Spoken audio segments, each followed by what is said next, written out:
it's a really good champion for a number of things, not just some killing threat in lane. It's actually mental, the things that you can do with that champion. We'll see if it's taken off the board. Yeah, first ban coming out from CLG, and Caitlyn and Olaf will be coming out from ANX. Looking towards the next one, there's the Anivia. So far 2 target bans away from ANX on CLG's side, and another respect ban, of course, of the Aurelion Sol. So all of the standard champions that we were expecting taken off the table. There's the Nidalee as the final ban. You were talking about mid lane maybe going towards the Cassiopeia and the Viktor now from these 2 teams, but the first pick is going to be the Sivir. Yeah, not too much of a surprise. Sivir have been getting banned a lot red side. The fact that CLG had a couple other more targeted bans that they focused on, minus the Nidalee, it's not a surprise to see that one kind of go through, and ANX picked that up first. And CLG doesn't have a ton of the OPs, quote-unquote, left up that you would think they'd be trading for, so it's a little interesting what they go through from here. Looks like the Elise and the Jayce. Ah, okay. So are we expecting the Jayce to be flexed to the mid lane, more of a top lane pick, Pobelter? Huhi plays Jayce, so it could be flexed to the mid lane, but I think it's better in the top lane, definitely, especially with people not going tier. You don't usually have that sort of mana sustain unless you can get blue buff. Yeah, and I think that's one of the things that makes the pick early like this not quite as dangerous. I think Jayce being a little fragile can be a little worrisome, but the fact that you have the flex potential keeps teams a little bit more honest when you pick it early. And so even though ANX would like to counter pick it right away, the fact that it does go in either role makes it more difficult. And I think what Pobelter said about getting blue buffs or not, it is a pretty interesting point, because he and I were looking at the changes to Jayce, and it wasn't like a huge change to the mana thing. It was only the melee form Q, and he did a good job pointing out that you use that a lot more in the top lane matchup, and that's kind of why you've seen him come up there more than mid. Stixxay locking in the Graves for himself there, and the Poppy as well going into that top lane. And yeah, just defaulting back to that Graves pick in the jungle. So ANX final rotation will include their mid laner. And CLG here, do they have enough information here to start flexing that Jayce into a role, or do you think they'll wait for their top lane or mid lane pick on their last rotation? You go. Oh, okay, yeah, well, they'll probably just wait to see where both solo laners are, since they have the Likkrit too, and they've already revealed their AD carry, so they can just pick their bot laners here without being too worried about being countered, I think. Yeah, I mean, they can also potentially just go to Syndra right now. I know that's another one of Huhi's favorites, and they see the top lane pick, so if they're comfortable with the Jayce and the Poppy, which they probably are, they should be fine to pick mid lane here too. It's really just about what they think is worth hiding, and looks like it's another potential flex pick as well, but that's most likely going bottom. Yeah, Syndra still open has been a very high priority for other teams as well. I've seen that like first rotation, first pick as well. Not in this game. Lucian will also be picked up as well for Stixxay, and then we are waiting on that mid laner. So Anivia off the table, unfortunately, for Kira in the mid lane. See where he goes from here. Pobelter, what do you think about Karma versus Syndra? Because I know that's one that some people don't mind playing the Karma side of. Yeah, well, I did pick Karma into Huhi's Syndra, and I died like 5 times in the lane in playoffs, so. No, actually, I think it's pretty good, though. If you pack Exhaust, yeah, it was an unlucky game. But yeah, we'll leave it. I think it could be good. But basically, I'm pretty sure what CLG is saying by not picking Syndra here is that even if ANX picks Syndra, they have an answer to it, whether it's something like Malzahar or Karma. Right. Well, that's what I actually really like about the fact that they did go the Karma here, is because they can flex it mid, put it bottom. If they take Syndra, they can take Vlad, or like you said, the Malzahar into it, or put the Karma up there. CLG gave themselves probably the most amount of options available by taking the Karma in there. Ooh, I wonder if Huhi's going to pick Ryze here. Ryze seems like a pretty good pick into Viktor from what I've been playing in solo queue. What's your opinion on that matchup? Yeah, I heard a lot of people like it, mostly because like the shove potential that the Ryze can put on, and it takes a little bit longer for the Viktor to be able to match it in terms of getting his item upgrade. Yeah, I was playing it as Viktor, and even though I would always have an advantage early, it seemed like Ryze would just shove and then make a play elsewhere, and then Viktor just has to be sitting mid lane farming after getting pushed out, and Ryze was just everywhere making plays with his ult. And do you know if Huhi's been playing a lot of the Ryze recently, or because I don't think he's played it in the tournament so far, and I didn't see it during regional playoffs. He's definitely a Ryze player. He played it a lot leading up to playoffs, even though he might have not pulled it out there. But I just remember playing it against it a lot in scrims. Right. Okay. And I mean, obviously, he used to be a beast Ryze like before the rework, so it was one of his main champions that he did really well on at MSI. It's Karma mid though. Oh, wow, okay. It will be that one. And Nami is the last pick. We'll lock that down to Aphromoo. Likkrit also on a Likkrit champion of Bard, so also taking that away from Aphromoo in that final rotation. And then, yeah, the Viktor mid lane. So what do you guys think about that Viktor Karma matchup? Pobelter? I think it's Karma favored. I think Karma does a really good job in team fights against Viktor because you can speed everyone up and then just kind of dodge the Viktor W and also just run away from the ult really quickly. And also the poking is very hard for Viktor to dodge since he doesn't have any mobility. But I would say it's kind of it's not ideal to have like this kind of poking comp versus Bard and Poppy, especially when you have wave clear like Graves, Viktor, Sivir. It's impossible to siege. Right, I think this is a pretty tough comp for CLG to pull off. I mean, they have a lot of strength early, like basically most of their lanes are winning, but it's the kind of thing where once team fights get around and you try and maybe set up, you don't have great tank, you don't have like the best peel, it's all right, you can speed yourself away a lot of different ways, but if they get on top of you, that's a lot of different kinds of CC and lockdown. They have to be very careful about getting flanked or started off with a Bard ultimate. Is this a mid lane matchup where we're going to see any action? I mean, it's Viktor, so we're going to see a lot of wave clearing, but can you see any kills happening there? Will be jungle interaction? Karma is actually really good at setting up ganks because if you flash W, that's like a 1.5 second tether, I think, and then it's very easy for a jungler to follow up from that.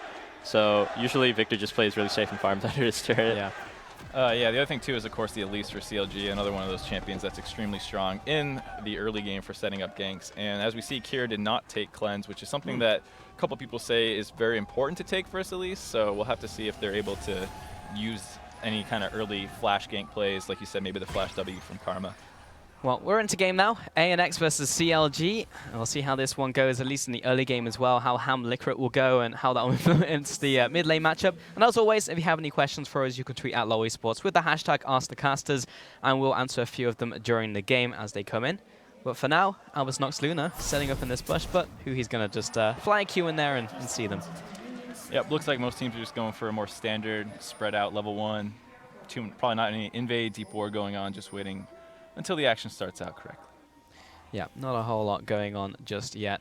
I do see a bit of an invade from Darshan, just putting a bit of deep vision down, but I mean, there's going to be too much happening here. And this is obviously a matchup that's going to have a lot of wave clearing in it. I'm going to hold that for a second. Stixxay will find Darshan, maybe hit him with end of the line or just hit him a couple times back up the top lane. Yeah, destroyed him. Game over. Smurfs won the top lane.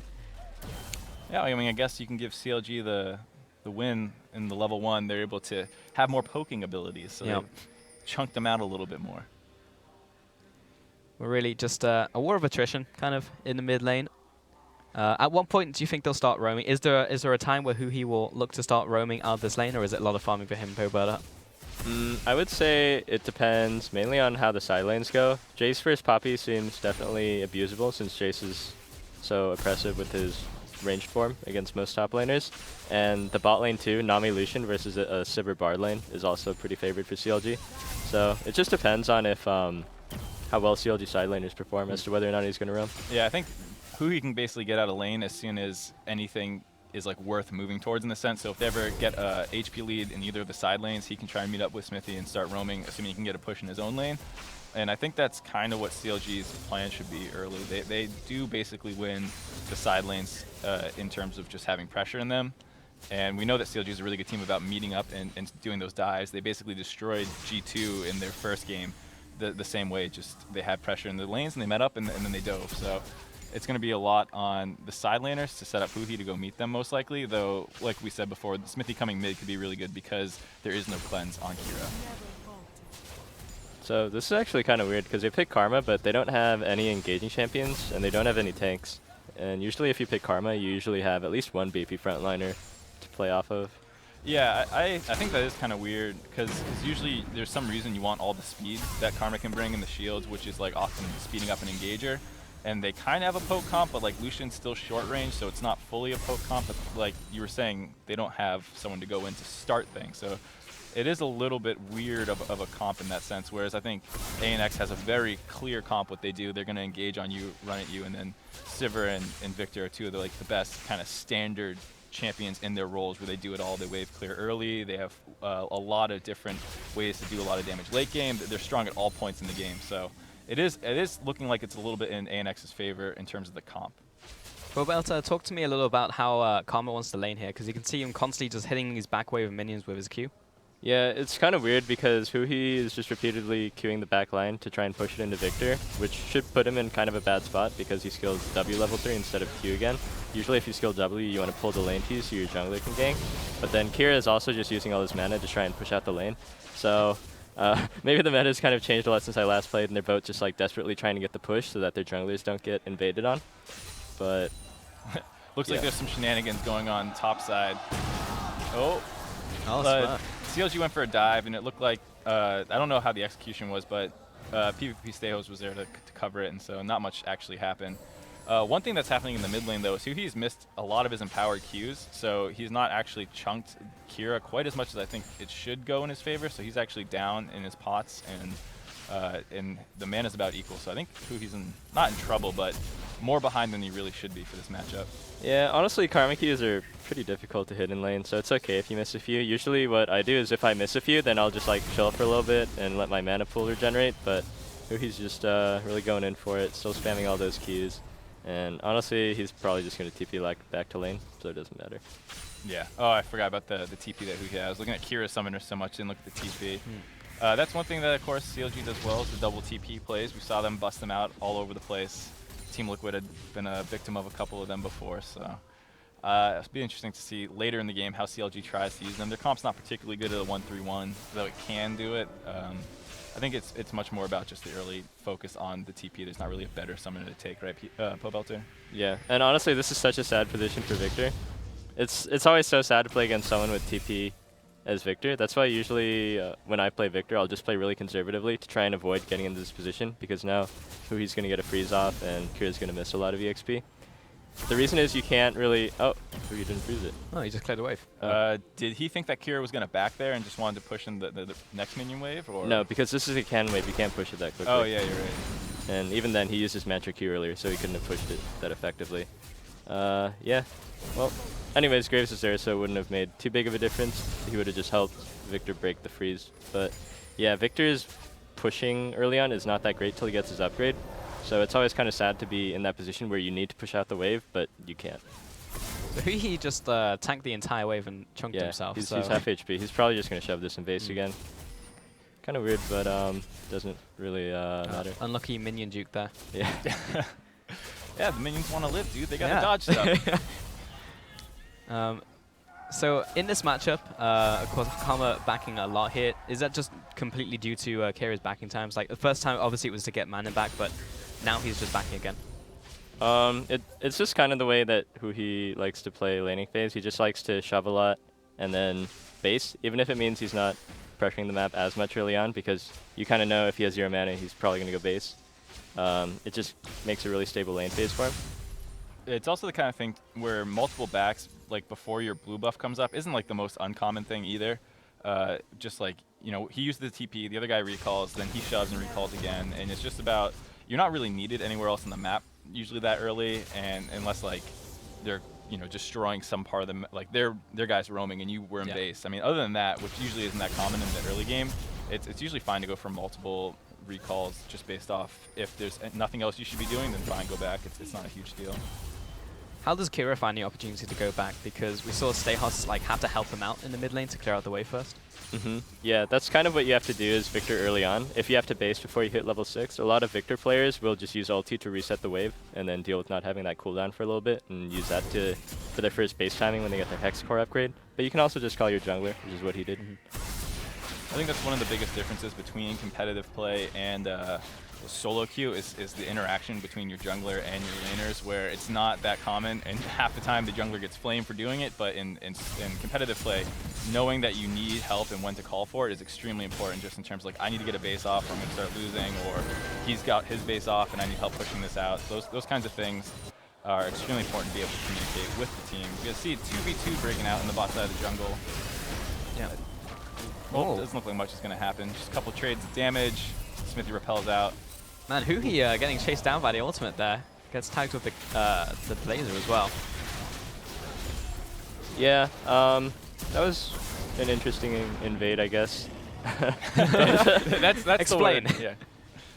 Both mid laners came at the same time. I guess something like pretty explosive could have happened if Huhi flashed over the Viktor stun and did anything, but there just wasn't anything happening from that, really.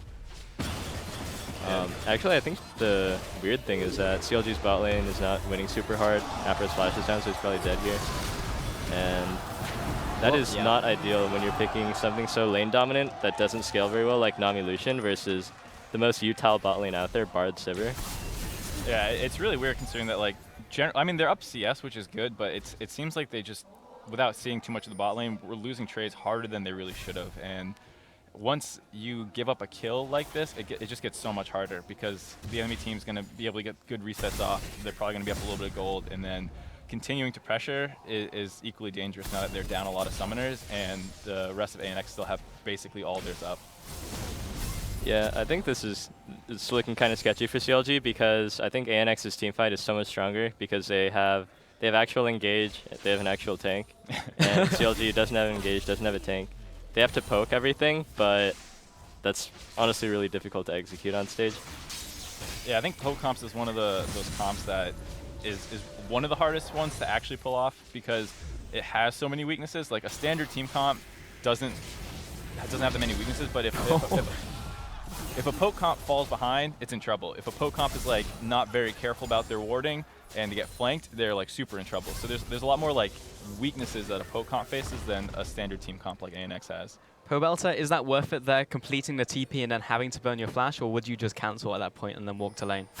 You should just probably cancel and walk to lane. Honestly, it didn't really seem like he was going to miss much. Something that some players will do is even if they're going to miss a wave, they'll just hold on to their TP and then just pressure the map like that. But yeah, right there, it's like a lose-lose either way, right? Yeah. So it shouldn't have just TP'd to that minion in the first place? Yeah, if you're going to TP, just TP to your turret would be the best thing. He's getting some really good trades, though. Yeah, they can't actually fight this 2v2 ANX if they do. Oh, actually, Bard's roaming up first, so... Oof. Oh, Likkrit high. He's dead. Oh, he's just, Graves didn't even have to flash there. Next Xmithie. I think he's dead, too. Oh.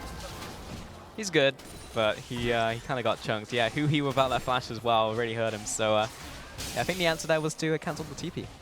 Yeah, if we didn't know the answer before, that play solidified it. The problem was, like, you can mantra W there and then just stay alive the entire time. If you go for the mantra Q and it misses, you're really just kind of screwed, and that's what happened. And then even with Bard roaming up, because somehow ANX is having bot pressure. Yeah, that's the real problem, because otherwise you think they just turn this in. Otherwise they would just fight this, but instead they have to keep running up and try and get out.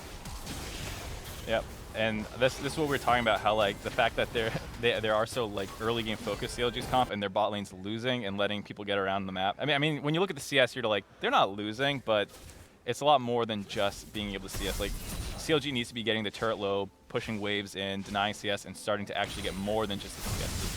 Because that 20 CS is not going to mean a whole lot if this is what's happening in the rest of the map. Yep. So ANX with that early game advantage, 11 minutes in, and a little bit ahead of CLG. I do have a question from Twitter. Aratama72 says, which mid champ is better mid and late? Please do not meme me, Riot Pulse. I'm not going to meme you. Are you known as a memer or something? Yeah.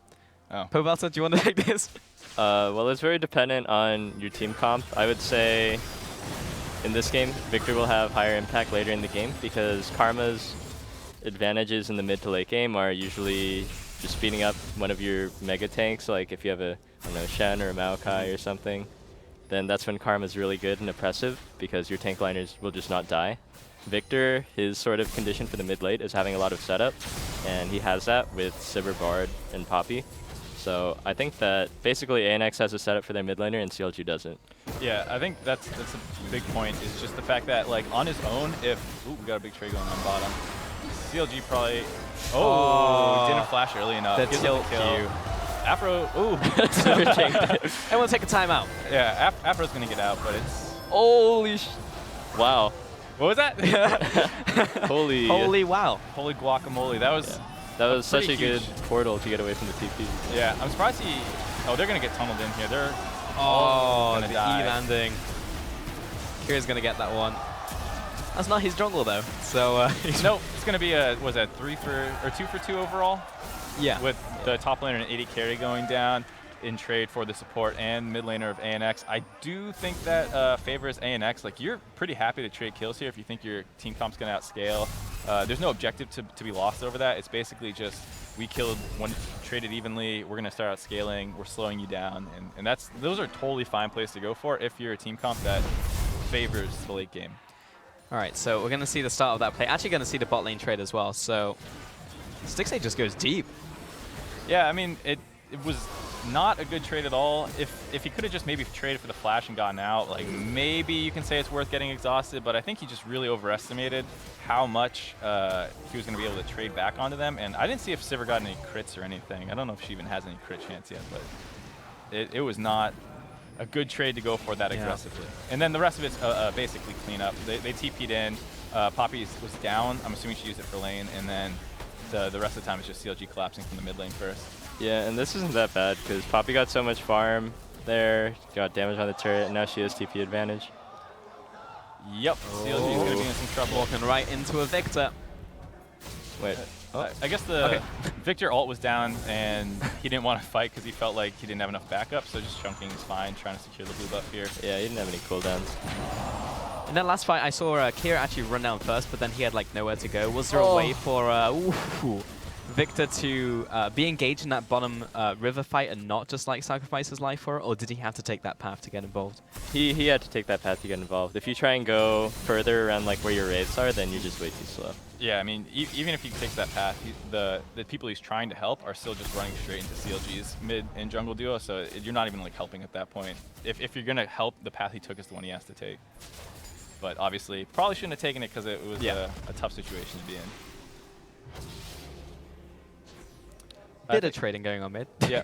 So I wanted to ask Pobelter what he thought about Perks' Karma build. I don't know if you saw it, but he went second item Luden's Echo. And I am actually kind of okay with that because G2 at the time were kind of snowballing. So I think his mindset was that he just wanted to get a little bit more damage. He was really the only magic damage on his team. And not like the other team could stack armor that well, but he was probably thinking that he just wants to snowball the game. Is this something you're fine doing as Karma, or do you think you should always be going for that more utility? Oh, I'm going to stop talking for a second as Aphro starts getting caught out. Yeah, I think it's dead. I think I think we can talk about the point. Yeah, a little pause there for the Aphro death. But yeah, how do you feel about Karma's going a little bit more damage instead of just the always utility build? I think if the enemy team is very exploitable with your against Karma poke, like so let's say they don't have any wave clear, then it can be good to build Ludens because you'll just be poking them that much harder under turret. But for the most part, teams are going to have wave clear, and so it's more reliable to just go something like Death Cap or Ardent Censer, I think, for increased power on your shielding. Because Karma is like a character that's half about poking, but also so much about the shield. Right, and I think that's one of the things that we were talking about earlier for when you were saying that her team currently, CLG's team comp, doesn't help with the shielding that much. Like, you're not protecting this fat tank with a ton of resist who's going to get extra benefit from the shield. Oh, he flashes in really aggressive. Ooh. Yeah, he went for the Mantra W, but he doesn't have any damage. Yeah, he got the heal off. Yeah, I mean, he didn't get the kill, but he got lane pressure out of it, but I don't really think CLG can do anything with that lane pressure since their side laners are both losing, it looks like. Is lane pressure ever worth just burning the flash for it like he did that? It depends if there's like a very apparent play. Like if you can just flash all in like that and you're going to take the mid lane turret or you're going to get Infernal Drake or something out of doing that, then it can be worth it. But right here, I mean, he even has Ocean Drake, so he was really just going for the kill there and he didn't get it. Yeah, I think it's the kind of thing where if it's for setup for something like he was saying, it's fine. Even if it is like you're starting the fight off like that and then you think your jungler's coming, that's fine too if you can just force the fight. But there was really no follow-up for anything he should be looking for, so that was just a miscalculation on how much he thought he could do.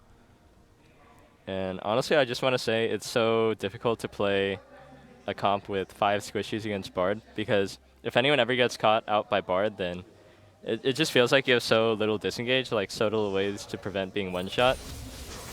Because I remember playing against Bard so much, and we would draft these very low tank team comps a lot, and it would just always feel very difficult. Yeah, I remember an interview you gave, not happy with the lack of tanks. Oh, yeah. But I think the other thing too is not just like the Bard pick itself being able to catch people out, but they have so many ways to get in range afterwards. In terms of like the Sivir speed up, the Bard tunnel itself is another one. So that combined with follow-up CC in the Poppy, in the Viktor gravity field that people have to flash out and respect that, as well as just the overall burst coming from the team comp, it's extremely hard for CLG to want to split if they start falling behind or anything like that, which you think maybe a Jayce can do versus Poppy. It's really not that simple to play this comp from behind it. And the fact that CLG is down is disastrous, actually. Huhi is going to retreat to Xmithie. And Aphromoo heading up as well, so he's going to be good in this one. So that is the ultimate burn, and also the ghost as well from Kira. Do you think Huhi's role in this game will just become disengager as well? Because obviously you don't have tanks to just run in there, so is his role going to change in this game? Yeah, honestly I feel like the way that this game is going to play out is that CLG will group up to Siege because they have no other way to win the game really besides because they already missed the win condition of winning side lanes really hard early on. So they're going to group up in Siege, and the way I just see it going is Bard's probably going to get an ulti or Poppy's going to TP flank, and they're just going to get bum rush down. So yeah, expect a lot of R plus E pressing from Huhi this game to try and disengage. We have another question from Twitter coming in. Leono, I mispronounced that one. Messi1779 says, Pobelter, what are good wards to place as a mid-lander? Lander. Well, yeah, as a mid laner, you just kind of want to... Pinks are really good pretty much anywhere in the river. Like if you put it in the side brush where Huhi has his right there, then you can kind of camp out that brush and put a lot of pressure on the enemy mid laner. For your regular wards, for the most part, you don't want to put them in that side brush, but you want to put them out further in the river or on the enemy wraith camp so you can track their movement or somewhere on that ramp. If you put your wards just on the side where the brush is, then that doesn't really help anyone but you. And right now the mid laner really needs to help out also his side laners and his junglers, so really want to make sure that you're covering those spots in the river as well. I mean, I think the fact that CLG has heavily invested their pink wards onto the bot side of the map there is indicating that they want to eventually make a mid-jungle roam down through that path, and so that's why you see 3 concentrated there. And having one in that side bush is pretty useful for that kind of play, but in terms of if you have like a single pink ward, putting one there, like Pobelter was saying, is not the best place in terms of protecting you from ganks. It really depends on...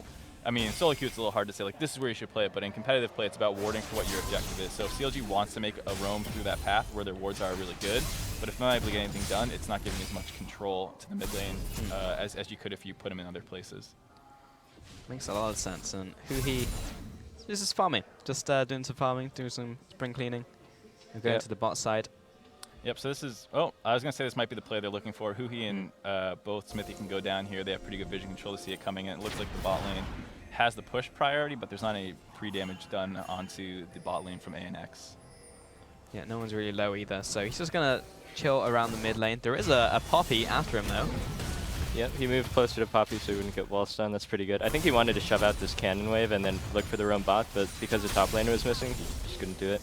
Yeah, I feel like we're talking a lot about CLG in the early game, and just for fans to know, not that total NA bias, but just the fact that it's on CLG to make things happen in the early game. ANX's comp is fine. It should have been weaker early. The fact that they were able to hold out is not good for CLG, so that's why we're talking more about it. Pobelter was talking about, as Viktor, you're often just chilling under your own mid-turret, trying to hold on to the lane. So the fact that that was kind of how the early game was supposed to play out, that's why we tend to look a lot more at CLG. Good dodge by Huhi there. Yeah, it's pretty easy to dodge once you have the shield on you because of the speed boost, of course, it's already maxed. And Viktor is so strong right here because he has his full upgrade in Rylai's.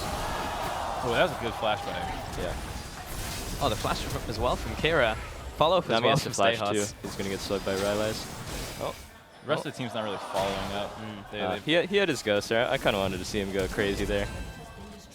And wow. This whole fight for CLG is just such a disaster. And now CLG, they have 0 flashes against Bard, which is really rough. Or, well, I mean, they have some flashes, but not on the characters that really matter, like Karma and Lucian. Yeah, even the Jayce has lost his, so this is going to turn really quickly, depending on how aggressively CLG plays. The fact that they're down 5k, ANX is just going to try and focus on getting the mid turret next, and then once they have that down, they just need to slow play it really slow and keep setting up vision control around Baron, and eventually CLG is going to mess up and get caught out by the Bard or TP flank, and then the game gets exploded after that. So we're probably going to see the replay in a second there from ANX, but you just said you wanted to see Kira go ham there, you still had the ghost. Could he have gone in there even just by himself? Yeah, honestly it's really scary to make a play like that. It's very easy to say on this perspective where you have all the vision, like maybe there were some people missing and he didn't want to go for it. Yeah, I think it was the kind of thing where like you're not that scared of the. I think it was like the Elise and Nami who were up. He was at full health. He would have been fine to go for it, but. Anyways, ANX are so far ahead they don't need to do anything crazy to win this game, honestly. Yep. Because now ANX has all the pressure. They're gonna shove in all the side lanes, and they have so much engaged. The game is pretty much there. CLG has not been able to group up and use their poke effectively a single time yet. I think a large part of that has to do with what happened with Darshan. Here, it's just Xmithie getting caught out in the river. As ANX are more grouped up, they're able to get onto him early, and then it's just and the Rylai's sticking power is so strong here. Yeah, there's the zap. Yep. So, I mean, he would have been pretty safe to keep going there. I think he didn't know where Karma was, so he didn't want to go in there. That's fine. And Huhi's been playing very reactively, I guess, in a lot of these fights. Hasn't really been able to get like a lot of priority on Viktor as well. He's just trying to like just be on wave clear duty as well in the mid lane. This time gets caught out by the Tempered Fates, and Aphromoo is gone. Huhi's knocked up in the air. He's getting chased down as well. Yeah, and this is just classic. Like you get pushed in your side lanes, and the enemy team groups up with Bard, and then Bard ults, and you just lose the game. It's like what TSM did forever in LCS, and yeah, it's rough. There's not much you can do. Yep, Baron's on the table here. They're gonna go take that now. Yeah, in terms of mentality, Pobelter, if you're in this position, you're 9-2 down against ANX. How are you feeling as Huhi's position? Probably that we lost the game because there's just no way that CLG can teamfight. I mean, obviously you're still going to try really hard and try and think of really cheeky ways you can get back in the game, but you know, you just have to kind of consider all the factors, all the different team comps, and be like, it's probably not that likely that we're able to get through this game if we just play conventionally. So expect CLG to think of something really wacky to try and get back in the game. Right, and I think that's one of CLG's strengths is actually keeping their morale up. This was just what Pobelter was saying, where you see both Lucian and Jayce in the side lanes trying to catch waves as the rest of ANX converges onto mid lane. The Bard ult starts it all off, and then it's just so easy to collapse from the behind flanks from mid lane, and it's just so too easy at that point. And Likkrit's getting to have his game as well. 3-1-4. Been doing a lot of roaming as Bard, just playing his game, and Kiria's been benefiting from it as well. 3-1-1. And pretty much just going for a standard build, yeah. Been farming well in this game. What are CLG's takeaways from this one? Because of course you're going to be playing 2 more games today, and they need to pick up more wins. So how do you reset off a game like this? I would say that they should probably reevaluate how they drafted this game. I don't think that CLG's bot lane has really been the type to just dominate the enemy bot lane, take their turret, and kind of just destroy the enemy map. Like kind of the way TSM does when they pick something like Lucian. You know that they're going to play the bot side super heavy, try and snowball from there. So that didn't really work out for them, and also just their draft as a whole, picking this kind of poke comp against Engage. Right, I think the actual matchup, like in terms of how the draft went, maybe the Jayce first pick is really not necessary. I think Darshan's been performing a lot better on more utility and tanks versus carries. We saw in the early play around the top side that didn't have any effect. They tried to go for some dive, and it just probably hurt them more than it helped them, where it slowed down what Xmithie could do in other lanes and other parts of the map. And from there, like just the trading bottom, how they ended up down health a lot and giving up the first couple kills down there as well. Bit of poke on to Stixxay, but I don't think that's going to really deter them. Oh, Kira doesn't have to flash defensively, but I think this tower's going down regardless, unfortunately. Yep, and it's so hard as a comp that CLG has to punish a flash being down like that. When you lose a flash on CLG side, you're terrified of the Bard and the Poppy. If you lose a flash on ANX, you basically only have to be scared of the Elise hitting a long-range cocoon at you, because like the flank is not a threat, and that's the only actual catch they have other than a Nami bubble, but you shouldn't get hit by that. Just being shot out max range. And I just want to point out how much value this Ocean Drake is doing for ANX against all this poke. Oh, Huhi getting caught there. No, he's good. Yeah, he's able to use his Mantra E, give the whole team a shield to run away, but you're running away from your own base. Likkrit going in deep. Oh, collateral damage as well, wasn't quite enough. Anyways, yeah, the Ocean Drake is so valuable versus poke, because when you play with poke, it's always about like getting them dangerously low, and then they have to be like, all right, well, if I take one more poke ability here, I'm gonna die, so I need to back. But you don't really worry about that when you have Ocean Drake. Oh, Stixxay montage? Nope, quite. That was a really good E from Kira. He got both the initial and the final damage. So it applied Rylai's twice, and he was able to survive. did lose just Likkrit actually. Smurf gets away, got the TP as well out, or the recall rather. And there's a lot of damage done to CLG's base. We have one more Twitter question coming in. Should CLG put Huhi in a side lane earlier since bot lane lost earlier? And that one's aimed towards you, Pobelter. No, I don't think there's any point to doing that because usually you start to swap lanes when you've pushed a couple turrets, but CLG has 0 turrets this game, so I don't think it would have had any effect.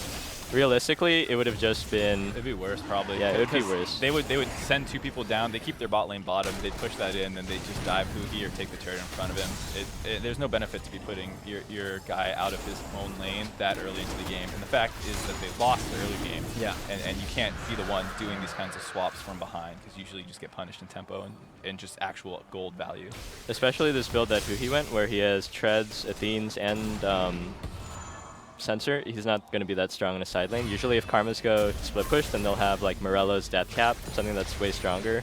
But if you're going Markz, Athenes, and Ardent Sensor, you're really just like kind of playing to stall in your own lane and wait until you group. But this build is just not that effective, I think, when you don't have any tanks to play off of, really. Yeah, it's also one of the problems with there's an engage going on. Both Huhi and Aphromoo and Darshan get caught in that ult. Triple Tempered Fate. That means someone's going to die, and this time it was Huhi. Knock up as well, and Xmithie is going to flash away. But ANX look like they're closing in for the kill here. Yep, it should be the game. They have triple inhibs down, just ride a minion wave in, take it really slow, hit the turrets, will die. CLG can't really fight you. Man, ANX really turning up in this group. I was not expecting that at all. Yeah, I mean, this is one of the surprises of the tournament. This could be one of the first wild cards we see making it out of groups. Yeah, top 8 on the way for Albus Nox. I mean, hats off to them. They played that game, I think, pretty well. They definitely were able to hold up in terms of individual skill despite having losing matchups. They didn't fall far behind. I mean, the worst that you saw was a CS lead in favor of Stixxay, but with that comp and the other plays that were getting done, that's a totally fine thing to be down. Yeah, in fact, they picked up kills in the early game. They weren't even like, they were doing fine. How much do you think that was from the mid lane? Like, do you think a lot of the focal points in this game was actually from elsewhere on the map? It seems like there was just a lot of farming going on in the mid. Yeah, mid lane was mostly just farming. There wasn't that much being done with mid pressure. Well, there was that lost mid 2v2 actually. Yeah. That was really big. Partially that was because Bard roamed. I mean, Bard roamed mid and burned Huhi's flash when he TP'd in, right? Yeah. And that was because bot lane was already winning. And then again, that got blown wide open because Bard was roaming first from bot lane. So, yeah, for the most part, this was bot lane. Right, I mean, that one 2v2 that they potentially could have won with the early chunk out onto the Viktor on Kira, but I think ANX were aware of the fact that they had the priority in terms of the roaming, so I don't